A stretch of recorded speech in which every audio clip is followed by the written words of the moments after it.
Hello everyone, welcome back to our channel Login 8. In this video, I will guide you on how to deactivate Threads account. So if you also want to deactivate your Threads account, this video is just for you.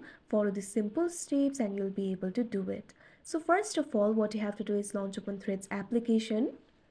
Make sure you're logged into your account. Once the Threads application has been opened, you can see over here, you'll be led to this kind of interface. This is the official home interface of Threads. So in order to deactivate your Threads account, what you have to do is go to your account interface. For that, simply tap on the profile icon that you can see at the bottom right corner of your screen.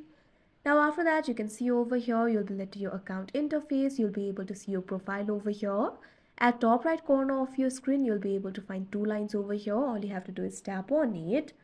Now you can see over here, you'll be led to the settings interface. You'll be able to find several settings options over here. You'll be able to find the options like follow and invite friends, notifications, liked, your replies, saved, archive, etc. Over here, what you have to do is find the option for account. Once you find the option for account, all you have to do is tap on it. Now you'll be led to the account interface. You'll be able to find several options related to your account over here. Over here at fourth, you'll be able to find the option for deactivate or delete profile. All you have to do is tap on it. Now after that, you can see over here, you'll be led to this kind of interface. In this interface, you'll be able to find the information regarding deactivating your profile and deleting your profile. If you want to delete your profile permanently, simply go ahead and delete your profile. But if you want to take the temporary break from Threads, simply deactivate your profile.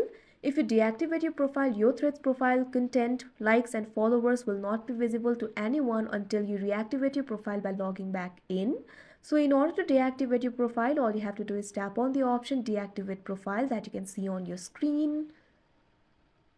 Now you can see over here this kind of pop-up will appear. Are you sure? You can see two options over here, deactivate, cancel. If you change your mind, simply tap on the cancel option. But if you want to deactivate your profile, simply tap on the deactivate option that you can see on the screen. Now after that, you'll be logged out of your account and your Threads account will be deactivated. So that is how you deactivate Threads account. I hope you found this video helpful. Thank you for watching. Make sure to like, share and subscribe to our channel.